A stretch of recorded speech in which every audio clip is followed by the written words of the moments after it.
Welcome, everyone. We're just going to give it a minute or two for everyone joining, so we'll get started in about 2 minutes.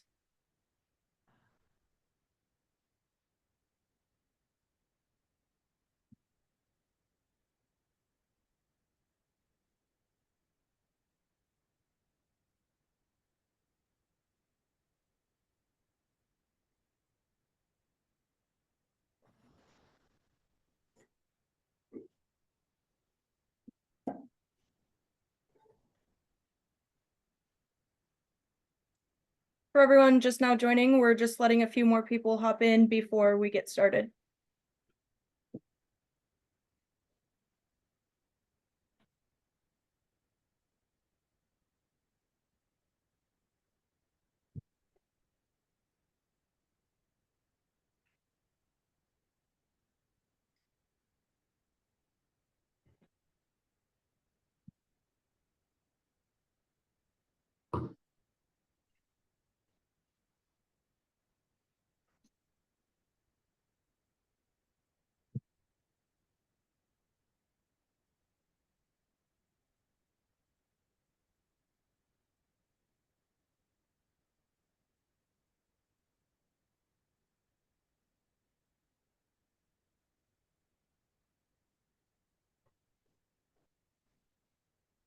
All right, we can go ahead and start. I'm Kayla Thorne. I'm a business development representative here at LumenData. Today's webinar is going to be on deploying Gen AI at scale with Snowflake. So I did want to just mention, if you have any questions, feel free to put them in the Q&A section and we will get to those at the end. But to get us started, I'm going to give a brief overview of LumenData. So LumenData is a consulting firm that originally started as a data management center of excellence organization, but in the past decade, we've broadened our expertise into cloud modernization and advanced analytics. And we do that with the help of our partners like Snowflake. Our team is made up of over 200 technical and functional consultants. And of those consultants, we have over 75 Snowflake certifications. We are headquartered in Santa Clara, California, but our team is located all across the US with a delivery location onshore and one also offshore in India. And you can see a few of our partnerships down at the bottom. We did leave our emails at the end of the webinar if you wanted to reach out and discuss more on those as well.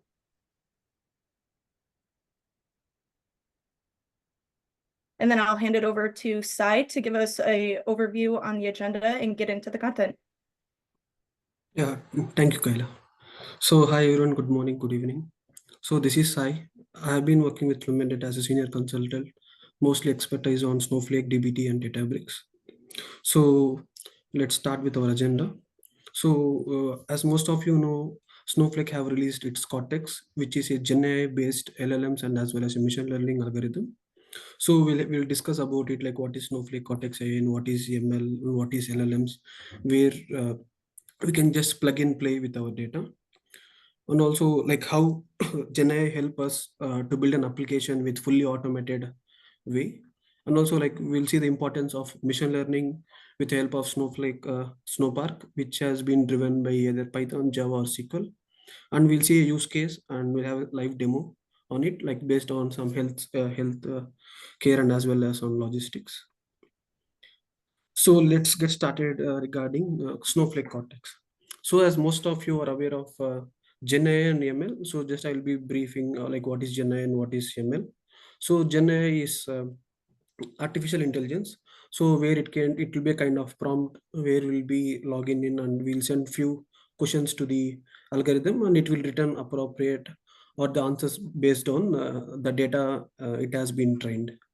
So Snowflake Cortex provides us a large varieties of large language models, which are developed by researchers, R&D team across Google, Meta, as well as Apple. So instead of OpenAI, like everything has been embedded into Snowflake ecosystem, where our data will be safe if we want to plug and play with the large language models. So Snowflake have categorized these large language models mainly on 7 domains.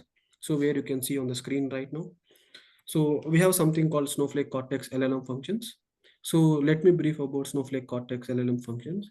In these LLM functions, we have again wide range of LLMs which are available in open source and as well as which are uh, private in Snowflake. So it consists of Llama, Embed, as well as few Snowflake Architect. So Snowflake Architect is a enterprise data model for LLM. So where we can just plug and play and move the data, where Snowflake will help us to do some analysis on top of our data. So apart from that, like we have universal search. So based on the prompt we are sending to it, like it will search on our Snowflake ecosystem as a data governance. So Snowflake Copilot. So Snowflake Copilot is very similar to ChatGPT. So once we have built all the data pipeline, when we want to ask something, so let's take, I have a table where I want to find like what is the first name, last name, from where exactly the first name and last name attribute is coming from the sources. Just I can post a question and it will revert back to us saying that like so and so column is coming from so and so database or so and so source. And we have document AI. So document AI is quite interesting. So document AI, it will accept the data in both structured as well as unstructured. So when I talk about unstructured, in unstructured, we have a lot variety of data, which can be a PDF, which can be images, which can be a JSON, XML, Avro, Parquet. So we have a lot, many. So JSON Avro packet will come under semi-structured data, but we can train the document A with the unstructured, structured, and as well as semi-structured data. So mostly we'll try to train some PDF files or some videos where we want to get some data out of it instead of going and manually watching through the videos, or if you want to go through the PDF which has n number of pages. So which will reduce the time complexity with help of document AI. And whenever we start document AI, it automatically check for Cortex fine tuning, Cortex search, and as well as Cortex analyst.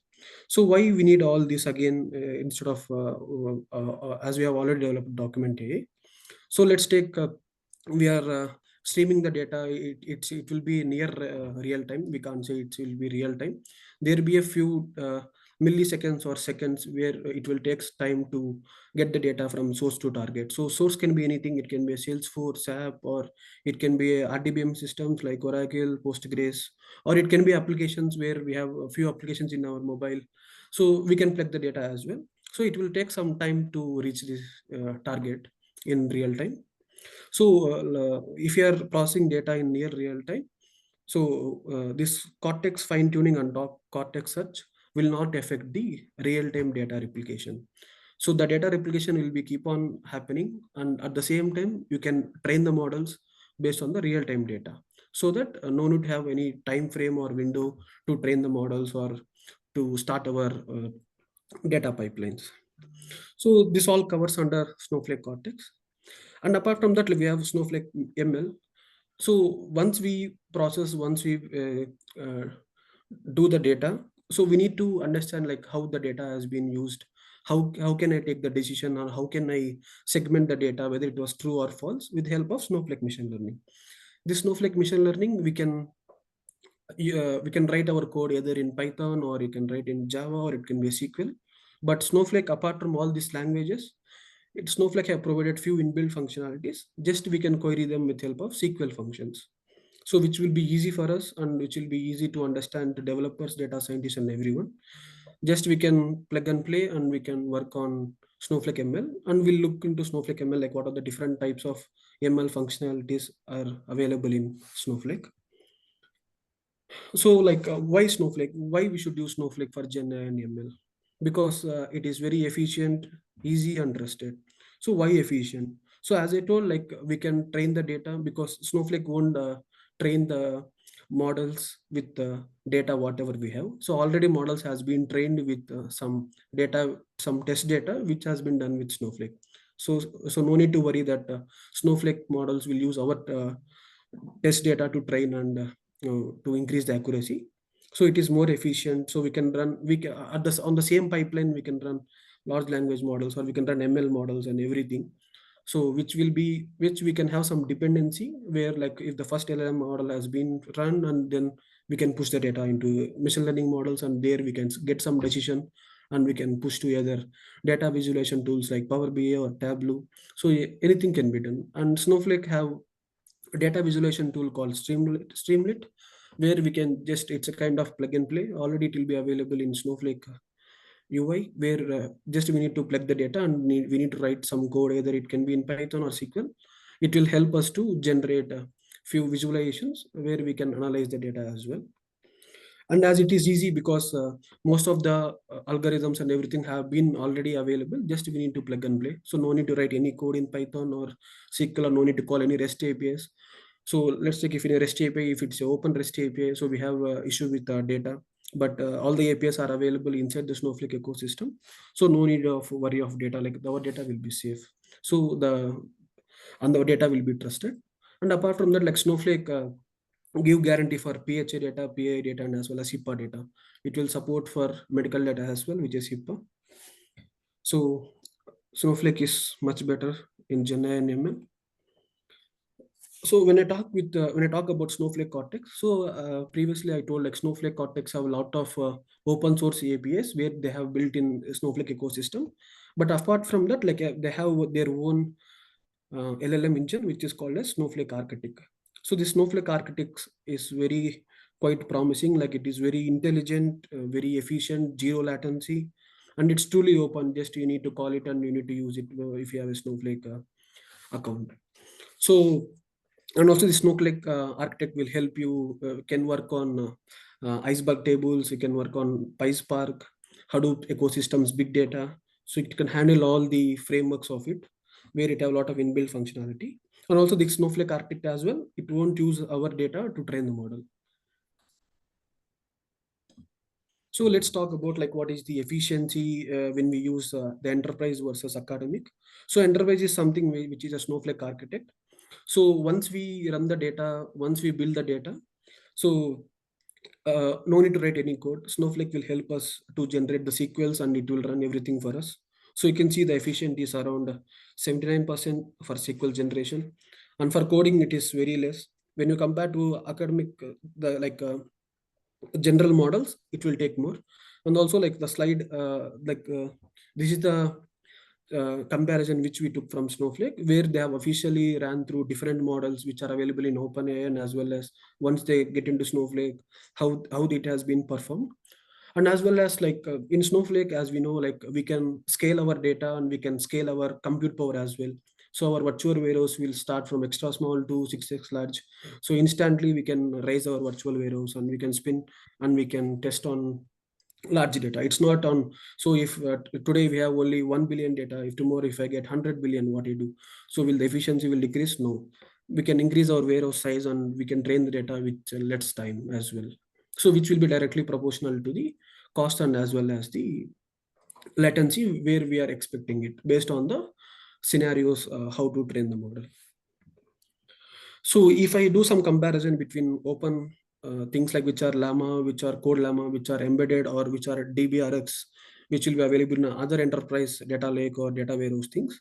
So Snowflake Architects is performing better and it has best performance as well as cost ratio. Why? Because we can admin or the respective privileges who can handle the warehouse, he can just spin up or spin down, or he can scale up or he can scale down based on the data or based on the users we are getting and we are trying to operate on the data.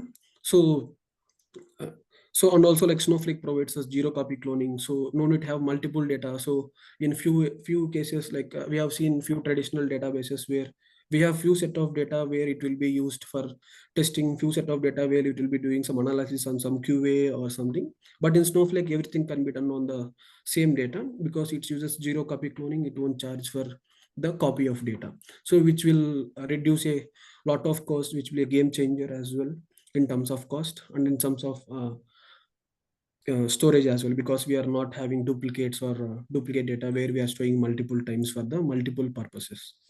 So with help of this, like we can achieve best performance. And also it has some pruning and it as well it also has some catchy mechanisms which help to get which helped us to get the result very fast based on the mechanisms it is trying to apply it back in. So let's talk about document AI in detail. So document AI is something, it's a kind of one of the library of LLM, like large language models, like they used to call as Arctic TILT.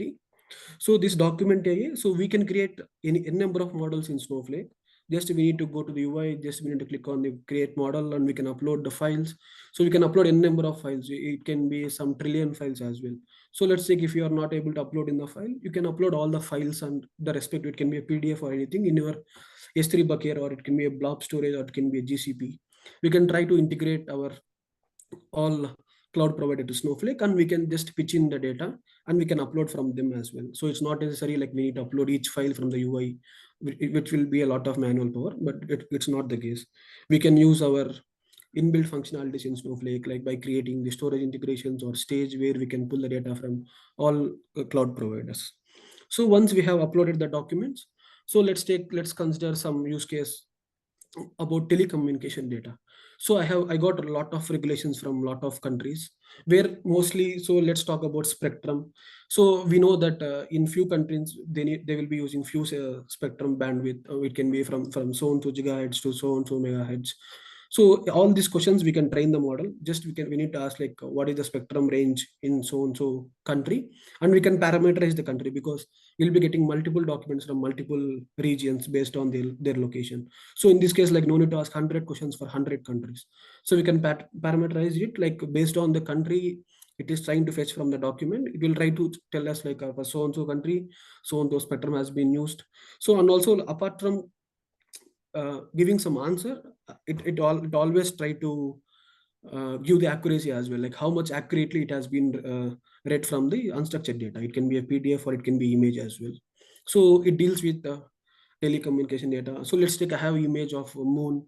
So moon, like it will be totally of gray. So we can't identify like what is the appropriate image, like when we go to 100 feet or 200 feet above the moon surface.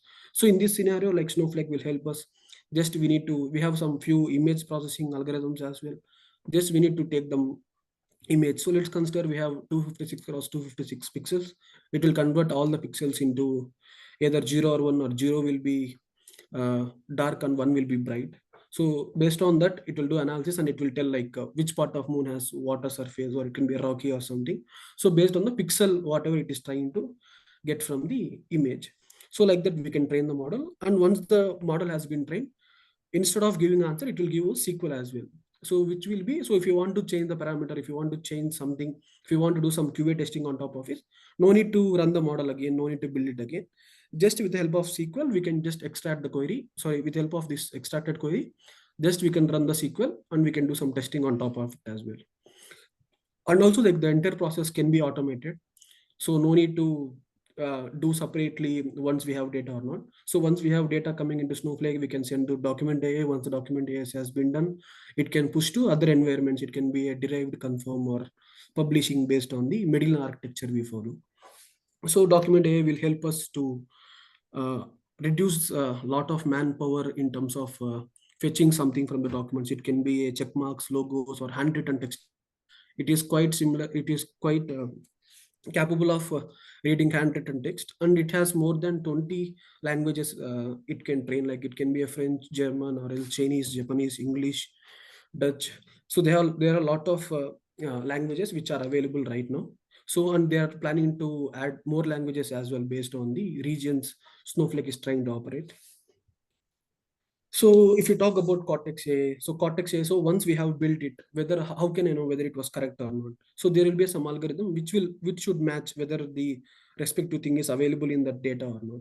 So let's talk. I have a big document where I have written some thesis on top of it. So if I want to find like what is the logistic, like what is the logistic company where we are currently using right now. So no need to go and search in the document. So just we need to give the query. So just a kind of ECB capital requirement changes, like what has been changed. Then it will try to go to our documents. It will fetch everything, and everything will be done with the help of vector embedding. So once the vector embedding is done, it will try to match with the keywords, not with the uh, uh, number of words it is trying to get. So it will go with the keyword. It will try to exactly match with ECB capital requirements, and it will do some vector based embedded on top of it. And it will create a function for us, so that if you want, we can reuse the function as well. So like that, it will help us to automate the process in very real time.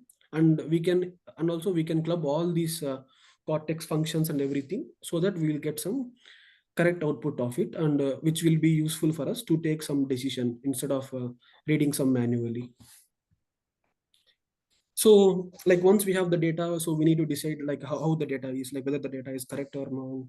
So how can I predict or something like anomaly detection, whether it was correct or wrong. So how can I classify it? So let's take a use case. Look, I am an insurance provider.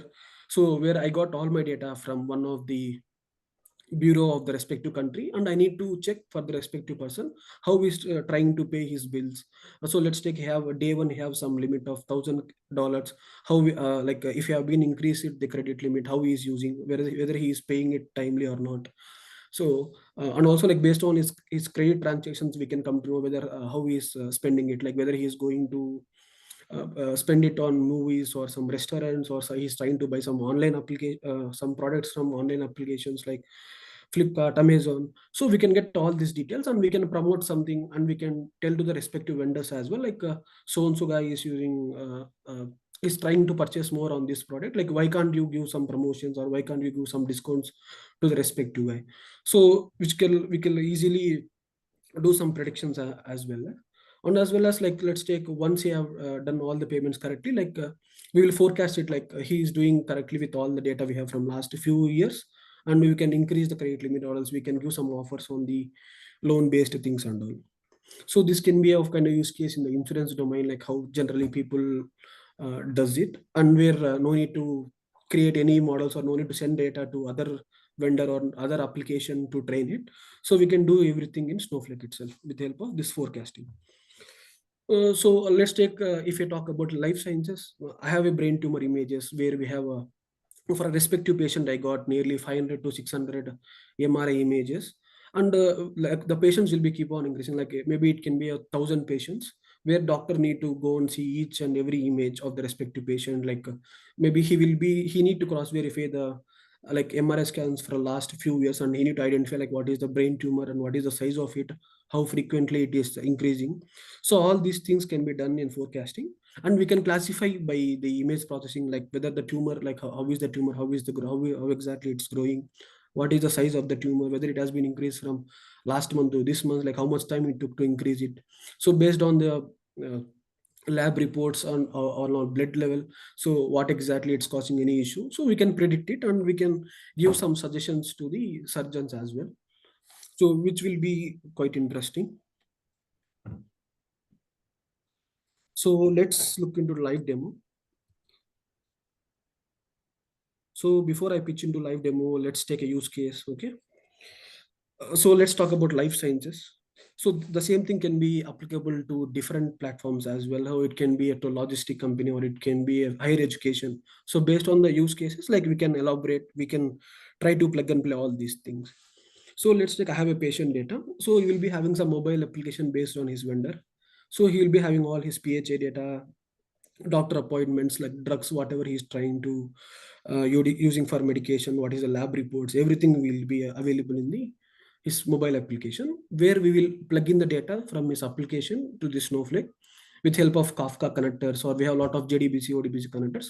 Just we'll plug the data into Snowflake. And we have Informatica as well, like Informatica, which is in Informatica we have a concept called mass ingestion. So mass ingestion is very super, like it will try to use a snow pipe which will pull the data into Snowflake in very real time. So if you instead of pulling the table to table, it can pull all the data from Salesforce, or all the from the application driven database in a single shot. And on top of it, you can do some incremental loads, or you can have some SED type 1 or 2. So it depends upon on our use case, like how to do our data modeling. So we can use Informatica mass ingestion, or we have few Informatica data integration as well, where we can pull the data into Snowflake. So let's take if I don't have all this, like let's take I have a data in my AWS S3. So how can I pull it in real time? So we have a concept called Snowpipe, which is very similar to where we are using in mass ingestion. So once we have data in our S3 bucket, it will directly pull the data into Snowflake raw table, wherever we are storing the data. Based on, so we will have a number of snow pipes, where each snow pipe will be pointing to respective table in the Snowflake. So once we got data without any manual intervention, without any automation process, without any scheduling, it will try to run the data on real time. it will, once the data is available, like it will use some SNS and it will pull the data into Snowflake. So now I have all the data in Snowflake. So now what should I do with the data? So with the help of Snowflake Document AI, so let's like I have some 1 billion of PDFs which I got from n number of people. Now I need to process like what is his lab history over past decade or past 2 decades. So it can be vary based on the patients, right? So we need to process all the data and so that we'll get the correct decision out of it. So here like Snowflake Document AI is very interesting and it will try to pull the data and it will do all the process and it will push the data into the next layer, which is a derived. Maybe in Medellin architecture, like we have different layers so that we can differentiate like what is raw data and what is the transform data or something. When we do some transformation on top of it, like we will push into the higher environments. So like that we can differentiate the database as well. So and also on top of it, like once the data has been processed, we can simultaneously run our Snowflake Cortex. So let's take a use case. If I got a JSON file where it have hundreds of attributes which are related to my lab test, like how will I identify like what is the hemoglobin level and what is the sugar level out of it. So we can write all these functions here in Cortex. It will run everything and it will load the appropriate data into our derived layer. So once I have the data in my derived layer, then I can start using my Snowpark, which is a machine learning based. It have nearly thousands of functions where we can just to train our data. We can use forecasting, we can use some time series analysis, we can do some classification, a lot many in Snowpark. And the two we can write everything in the way we write, like we can write in SQL, Python, or Java, or it depends on the programmer. And it is more eco-friendly where we can directly use some JDBC and ODBC connectors and we can connect all the things, like we can plug in all Jupyter, Colab, all the functions as well. Because right now Snowflake, we can write all the functions in Snowflake itself where it have a lot of inbuilt Python libraries. So no need to get something from any other vendor or outside of ecosystem of Snowflake. Just we need to download them and just we need to play around it. So let's see in Snowflake what exactly we see. So like this is my Snowflake UI. So when we log into Snowflake, we will see all these things. So if you come here, like I have something called AI. So in this AI, so it is kind of UI based. So just we need to create. So let's take, if I want to create a forecast algorithm, if I want to classify something, just we need to click on plus and we need to give our model. So if you have any doubts, just we can click on document, view documentation, it will go to Snowflake and it will help us like how exactly we need to build this classification. So based on our data, and you can choose like which role, which warehouse. So let's take, you have less data and if you want to use less warehouse, you can use the warehouse which will with some other, which has very less compute power. If you want to increase the warehouse, you can increase warehouse very instantly so that it will accommodate the large data as well.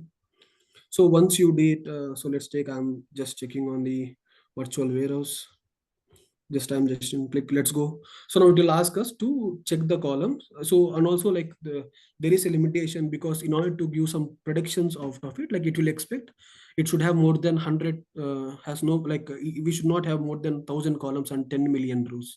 So like this can be like this drawback can be overcome with help of batch analysis as well. So where we can do some batch processing, where we can do some set of data with respect to the where conditions, let's take for a patient or for a respective customer, we can do batch processing as well, like where we can see. So once we select the data, we can click on preview and we can go ahead, like we have 3 to 4 steps.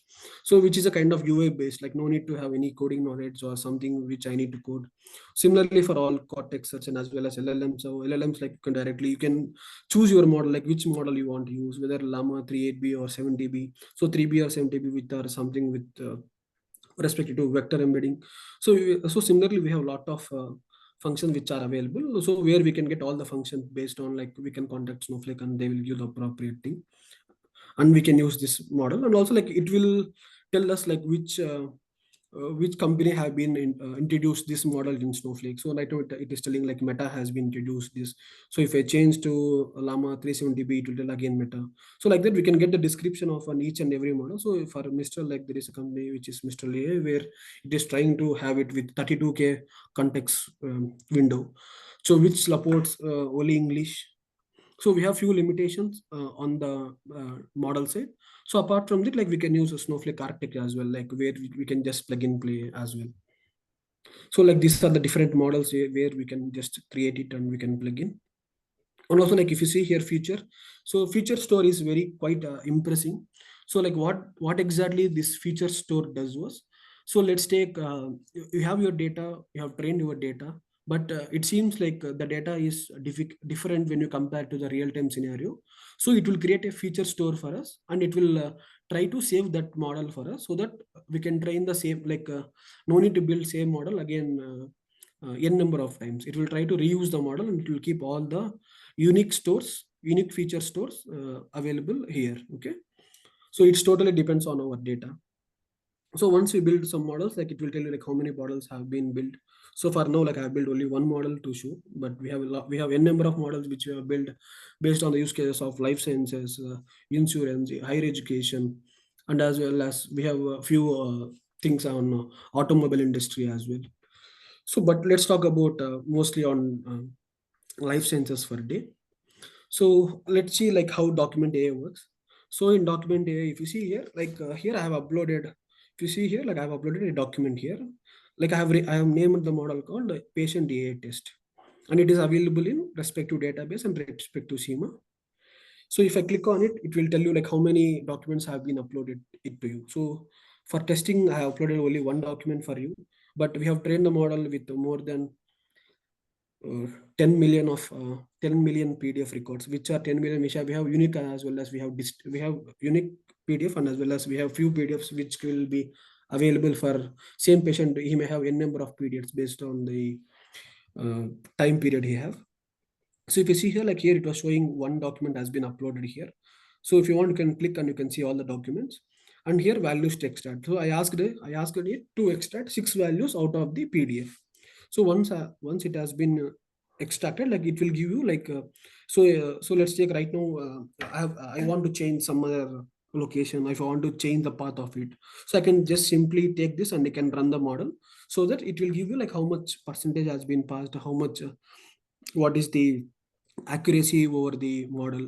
So if you want, you can publish the model as well. So once you think like the accuracy is very quite promising, and you have trained your data very well, like train in the sense like just you'll test it like whether it is correctly giving or not.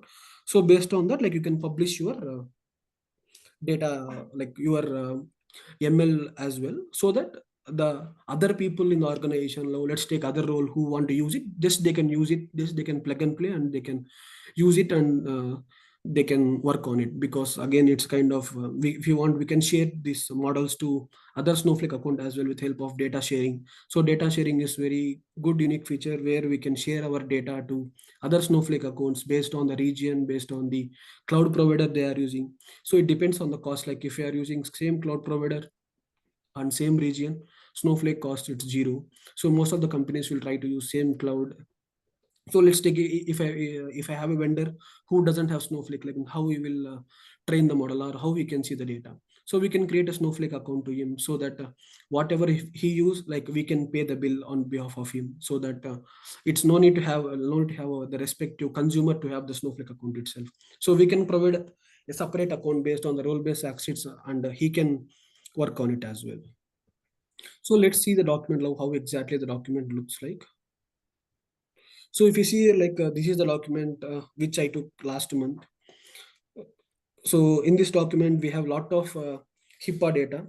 So it can be my hemoglobin, if you see here, like showing some thyroid function, some vitamin D efficiency, some iron studies.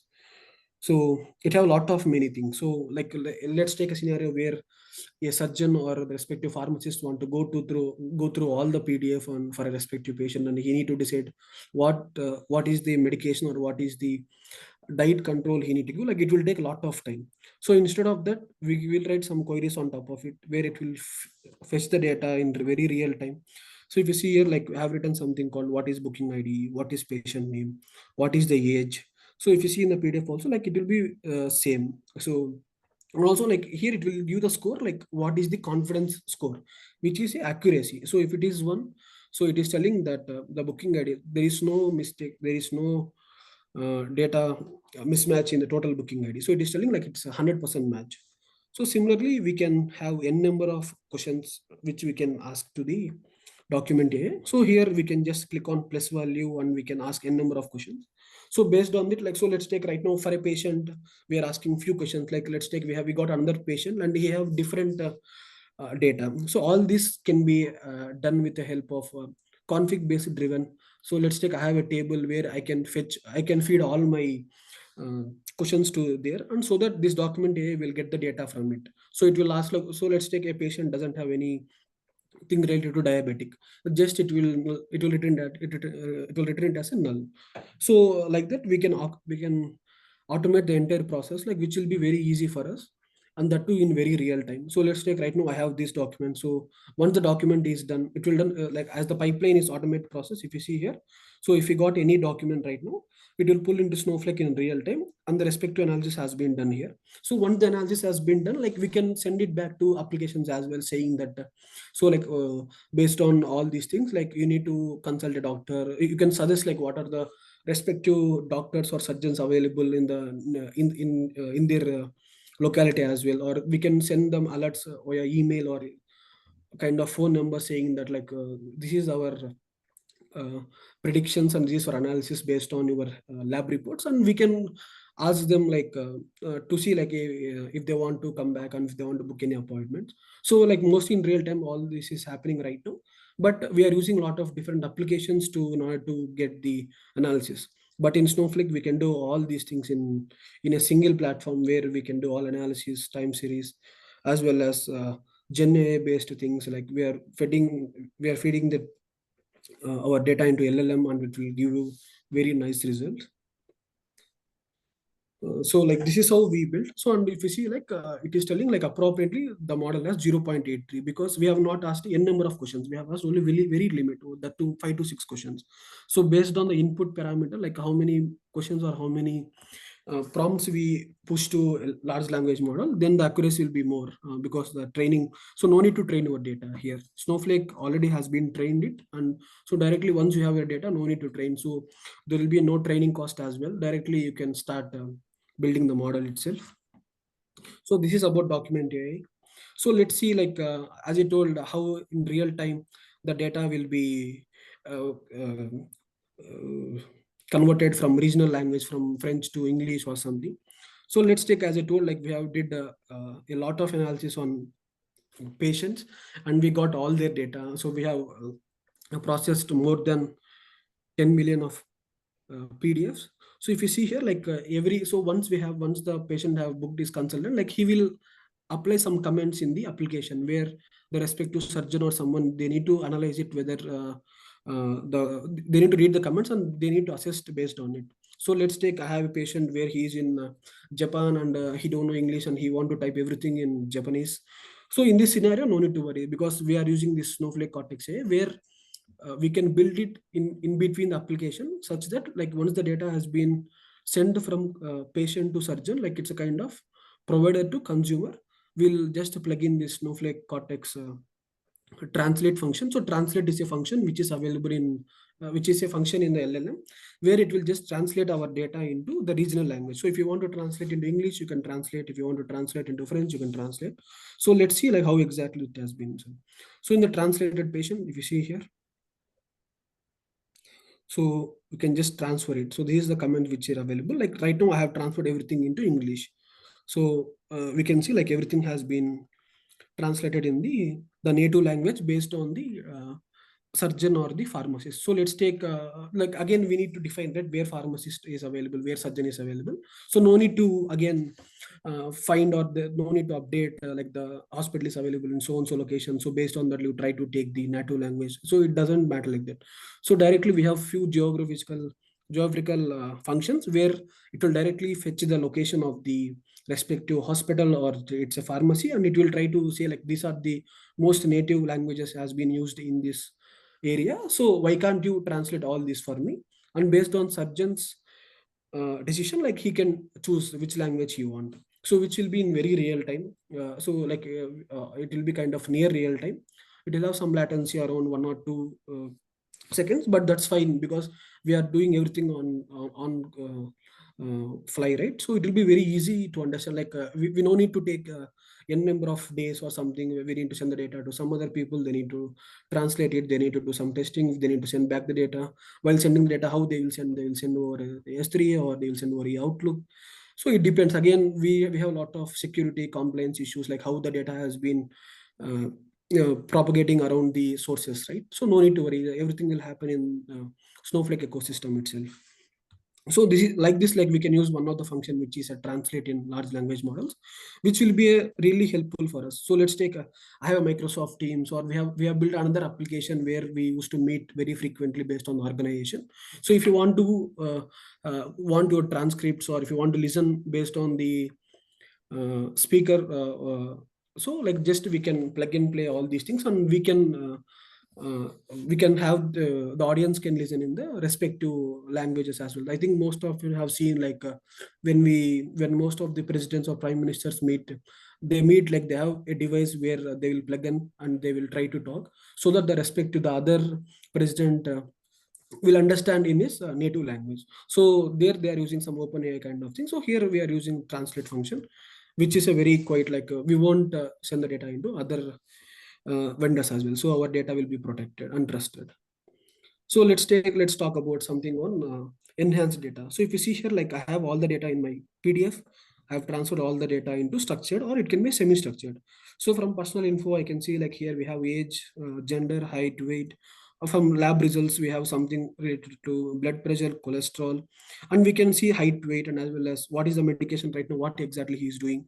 So along with the respective answer, it will give the score, like how exactly it's getting matched. So let's take the blood pressure can vary, right? But it will do some analysis, and if you want to do some average or something, we can do everything on top of it. So once we have that, like so as I told, like if I want to predict something, directly I can plug in play, like as I have published my model, like which is Sai in this stage, on the respective PDF. If I want, I can test the data as well in very real time. Okay. So this is how we use all this Snowflake Cortex document AI in very real time. And as I told, like the entire thing can be automated based on the use case we have, like time frame we have, how frequently we need. So it will be helpful for us, like with the like we can achieve it with less latency.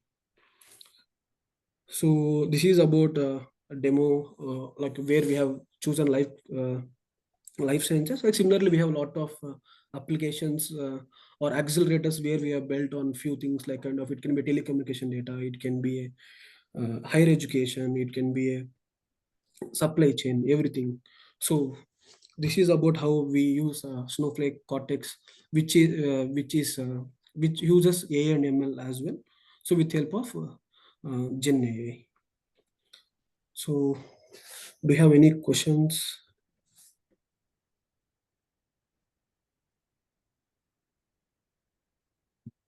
Yep, there's one question. How does Snowflake handle the scalability challenges associated with deploying generative AI models at scale? Okay, so let's talk about scale. So in this scenario, the scale will be two types. So one can be we'll be getting more data. So let's take day one, we'll be getting less data. When we keep on adding, like we'll be getting more data. Day one it will be only 1 billion data. Day two it can be 16 billion, 20 billion. So in this scenario, like when we get more data, so in order to have more efficiency and with less latency, we can increase our warehouse size. So as I told, we can instantly increase our warehouse size from extra small to 6x large. So extra small, so it will be quite fast as well. So if you talk about scaling with respect to person, so let's take I have a data, but more number of people are trying to get the data from it, like they are trying to query the data. So in this scenario, like Snowflake uses some catching mechanism, and as well as it use some micro partition techniques, so where it won't charge you every time when you run the data. So it will try to fetch whether the data has changed or not. If it has not changed, it will try to give the results whatever available previously, so that you can reduce the cost, and as well as you can get more efficiency and performance as well. Okay, another is, can you explain more about the ML feature store? Yeah, so as I told, ML feature store, like a feature store is very interesting. So let's take, I have n number of functions. Look, as I told, we have thousands of functions in machine learning in Snowflake. We can just plug and play. So let's take, I'm trying to do some anomaly detection, and I have trained my data. So once the data has been trained, so maybe based on our data, maybe the data will be different, or it can be structured, unstructured. So we have a lot of things, right? If you go for JSON, it will not be always flattened. It will be always having some nested as well. So where we'll be deep diving in the key and pair, similarly for XML as well. So in this scenario, like when we train the model, it will analyze saying that, so, okay, like for most of the data, we are getting so and so inputs. So why can't I create a model out of these data, so that no need to create model once again. So once the data has been, once the model has been created with your data, so it will try to use the same data, and it will create a model for you saying that, so based on your data, we have created so and so model. So maybe in future, like if we have the same kind of data, no need to go through the all Snowflake ML functionalities. It will try to use the model which has been created, because it already know, right, the data is very similar to it, and the pattern and everything. So it will reduce the cost, because instead of starting from scratch, like building everything, it will try to use the available model which has been trained in previously. So this is called as future store. So whatever models has been trained based on our data, it will create a model with the appropriate name. So if you want, we can give the naming convention of to it as well, and we can store it, so that it will be easy for us in future purpose. Okay. Are there any notable case studies or success stories of companies effectively deploying Gen AI at scale using Snowflake? Yeah, we do have a lot of case studies and a lot of accelerators as well. So like so far we have talked about life sciences. So can we talk about, if we talk about some customer support, it's a kind of call center support where we are giving some support to the, it can be any vendor, like it can be again life science, it can be higher education, or it can be insurance, or it can be a supply chain. So everyone will have the customer support for it. So in customer support, like instead of like generally it will be categorized into L1, L2, L3 based on the priority they have. So in real time, we can eliminate all L1 and L2 scenarios. So let's take L1, like mostly they will call you, like they will ask you like, so like I have raised so and so thing. So let's take, if I'm talking about higher education, we have a use case where saying that like the respective student will raise a concern, saying that he need to install few things, or he need to download few things from the college website, like he need to get some approvals from the respective manager. So just in this case, like Janaya just will go and it will check whether the respective guy has all the things or not. So based on this check and all, like here we'll get all the Cortex AI search, and as well as Cortex fine tuning, where he will go and where the Snowflake LLM model will go and will see the data based on his tick marks, and it will directly approve it, instead of waiting for one person going and check manually. So these all L1 and L2 tickets can be removed it. So it same thing will apply for supply chain as well. So let's take, today I have ordered so and so product from Amazon or Flipkart. So instead of, so if it is something critical, we will talk with customer agent. So instead of that, like let's take, if I want to find where exactly we have, so then in this scenario, we can directly feed into Snowflake LLM. So although we have everything in Flipkart or Amazon right now, but they may be using other vendors or other applications where they will do all these things. But Snowflake helps us to do everything in Snowflake ecosystem, so that like none of your data will go outside of Snowflake ecosystem. So where your data will be protected, it has all the, because our data will have some sensitive data, right? So if customer is raising something, like he may have his first name, last name, DOB, SSN. So it depends on the depends on the use case. So we need to, instead of providing them the appropriate solution, we need to protect their data as well. So in this scenario, like Snowflake help us to do it better. Yeah, and I will also add just to that question, if you're interested in seeing a visual copy of any case studies, you can feel free to reach out to myself or Sai. Our emails are going to be at the end of this. Yeah. Then So another, like, one more. We have two more questions. How does Snowflake facilitate the integration of generative AI models with existing data architecture? okay. So yeah, so now most the concern is about like once you have the data, like how you will promote, like how you will fit into the ecosystem, whatever we are using right now. So in this scenario, so let's take, I have a system where I am getting some data from so and so sources. I am just doing some transformation, some basic things I'm trying to feed it. So in this scenario, like all this Gen AI and everything are just plug and play. So we are not writing any code. So as you have seen, like we once we train the model, we'll be getting a SQL query, like where exactly the model is. So we can query it, and the entire thing can be automated, because like right now Snowflake allows us to do some integration as well, like a bit our bit bucket, our Git and everything, so that with help of this, like we can fit all these things. And also each and every module of Snowflake, so it can be anything. It can be data ingestion, it can be data quality, it can be data governance, or we are doing some ML functions. So each and every module have some input and output parameters, so we can just plug and play, so that no need to worry about the architecture, like whether we are trying to build the new architecture. No. So on top of present architecture, just we can change few things, like kind of like instead of going data from one layer to other layer, like I will be feeding that layer to our Snowflake Cortex or document AI. So once I get the data back of it, I will be sending back to the respective layer. So we can scale the architecture as well. So wherever we want, we can use all these things, so that it will be kind of automation, we can achieve it out of it. Okay, what will be the impact of day-to-day tasks using Cortex on top of them? Okay, yeah. So I think most of you heard about ChatGPT, right? So ChatGPT, so let's take, if I give some data to it, like I have uploaded a CSV file and I asked ChatGPT like just to plot me a pie chart out of it, or I am planning to plot a bar graph. So here in this case, what you're doing was like you are sending your data to another vendor, or it can be so like as ChatGPT, it goes the data from outside of Snowflake. But right now, as we have this Cortex search, right? So already we have data in Snowflake. Already we have Cortex search, and as well as we have Cortex Snowflake Copilot. So this Snowflake Copilot is very similar to ChatGPT, where you can ask some questions to it and ask it like saying that, so like I have so and so data in so and so table. Why can't you create a bar graph for me? So once you have done with the bar graph, so no need to share this bar graph to a Tableau or Power BI, because we have a Streamlit, which is a inbuilt functionality of Snowflake, where you can visualize your data.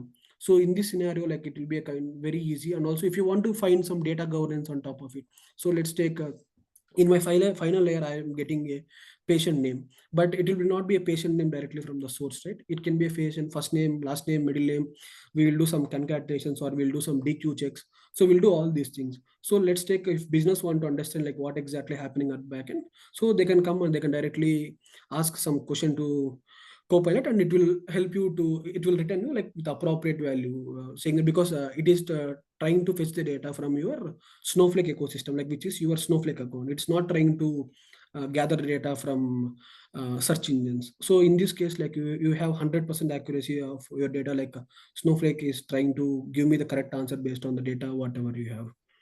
So like this, you can use you can use a Snowflake Copilot in a lot many different scenarios. It can be a power, or else if you want. So let's take, I have a data. If you want to build a complex query, it will take some time to you. You don't have enough time. Directly, you can give to Snowflake like so and so column is a primary key. Like why can't you join, and why can't you give me like what is the analysis for last month? How many jobs has been run in Snowflake? So it will instantly give you, and you can cross verify like, okay, like last week like so and so jobs has been run, and it have computed this many power.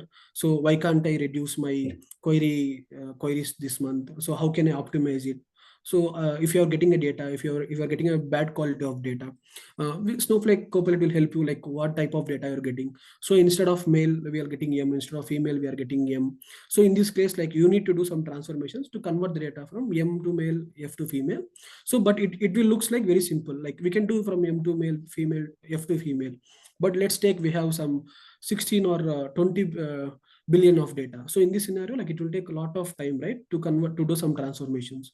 So in this scenario, like Snowflake Copilot will help us to analyze like from which source we are getting more data quality issues. Like we can reach out to the respective source and tell like so we are getting so and so issues. Why can't you check it? So it will be very easy to analyze a lot of things with the help of Snowflake Copilot. And then we have enough time for one question. How can Yeah. Snowflake help in data visualization? Yeah, so as I told, data visualization. So for in recent years, like most of them are using either Power BI or Tableau, where we will feed our Snowflake data to Power BI through some connectors, inbuilt connectors. So where our data will be safe. But we need to pay some license cost to Power BI and Tableau, and they are doing good with their functions as well. So let's take, if I don't want to send, so let's take my customer or my respective vendor doesn't have Tableau or Power BI. So how can I build a dashboard? So do I need to ask them to buy a license for Power BI and Tableau? No. So on Snowflake we have an application called Streamlit, where it's a UI based thing. Directly you can go there and you can create a, so how I created machine learning algorithm. Similarly, you can create a Streamlit application where you can give all your data like table columns, and you can use all pandas, numpys, MATLAB library. So all your Python functions will be taken from Snowflake itself. It won't try to render anything from outside of Snowflake ecosystem, because it has a lot of functions. As I told, Snowpark, Snowpark, which is a machine learning, we can write everything in Python, Java, or program. But Streamlit, right now it supports Python, where we need to write something on Python. So let's take we don't know Python, we can write all SQLs in all queries in SQL, and we have a few functions where it will translate into Python. So it's very zero code, no need to learn Python or Java. So it's with help of normal SQL we can build it, so that the dashboard whatever we have published, we can share the respective URL to the vendor. So, and also like if once the vendor has been logged in with some SSO or something, he can see the data. So it's not like if I send the link to the n number of people can see the data. It's again depends upon your security and single sign-on. So once they have approval to your um, prompt or the link, whatever you are sharing, they can see it. And also we can do some network policies as well on top of it. So let's take if the vendor is trying to fetch the data from other computer than the computer which it has been logged in into IT. So we can block the respective IPs as well, so that only from few respective IP address he can see the data. So in this scenario, like we can secure the data as well. Like it's not we are sending a link, maybe all the data will get violated. All right. And then Sai, if you just want to pull up our emails for people to see, our next upcoming webinar is going to be driving innovations in life sciences with trusted data. It's with a team member of Vinayan on the LumenData team and Informatica. So check that out if you guys are interested. And then if you're looking for an on-demand version of this webinar, you can check out the website in the next few days. Awesome. Thank you, everyone, and enjoy the long weekend. But thank you, everyone.